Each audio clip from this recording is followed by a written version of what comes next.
আছে, এই যে আমার হাত খোলা, এই যে আমার পা খোলা। আমি এখন সিঁড়ি দিয়ে নিচে যাব, বাবাকে সবকিছু বলবো, এরপর আপনাকে ঘাট ধাক্কা দিয়ে বাসা থেকে বের করে।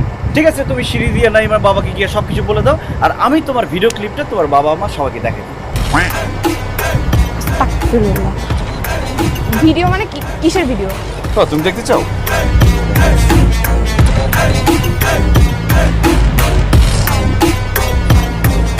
তুই তোর পছন্দ করার দেখ না ভাই, শরীরে চোর কমে দিবি। এই তুমি ছেলের সাথে কি করো? আপনি কে? কি হলো?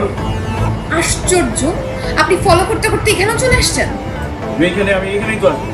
আপনার সাথে আমার শর্তটা কি ছিল যে আপনি আমার জন্য ফুটন্ত শাপলা ফুল নিয়ে আসবেন, কারণ আমি বলছি যে ফুটন্ত শাপলা ফুল দেখলেই একমাত্র আমার মনে প্রেম আসলেও আসতে পারে, তাও শিওর না।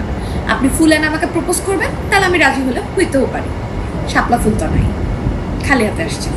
শর্ত পূরণ করার জন্য আমি এখানে আসছি। এই সামনে চলো বিয়ে করে। এটা তো শাপলা ফুল না, এটা তো পদ্ম ফুল। শর্ত তো পূরণ করতে পারেনি, জানেন না।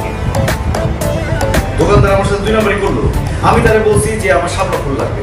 সে আমারে বললো যে কোনো শাপলা ফুল নাই। আমি বললাম যে এই যে শাপলা ফুল। সে আমারে বললো যে 10টা শাপলা ফুল আছে, একজন লোক মরার আগে শাপলা ফুল দেখে মরবে, তার জন্য নাকি নিয়ে যেতেছে। আমি তাকে বললাম যে না, আমাকে দিতে হবে, কারণ শাপলা ফুল না পেলে আমি নিজেও মরে যেতে পারি। তখন আমাকে বললো যে এটা দেওয়া যাবে না। আমি বললাম যে কত টাকা হলে দেওয়া যাবে না? সে বললো যে 10,000 টাকা লাগবে একটা শাপলা ফুল। আমি বললাম যে না, একটা শাপলা ফুল তো 10,000 টাকা ঠিক হবে না, আপনি 4টা শাপলা ফুল দেন। আমি 4টা শাপলা ফুল নিয়ে আসলাম। এখন তুমি বলতেছো এটা কি পদ্ম ফুল? আপনি তাহলে একটু চিন্তা করে দেখেন আপনি কোন লেভেলের গর্ধ হচ্ছে। দোকানদার আপনার সাথে পোল্টি নিছে। শুনেন, আপনি তো শাপলা ফুল আনতে পারেন, আনছেন পদ্ম।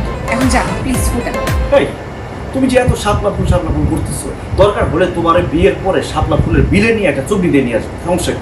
কি আপনি মজা করলো, আসেন না কেন? বুঝছি, আপনি এত সহজে আমার পিক ছাড়বেন না, তাই না? প্রশ্নই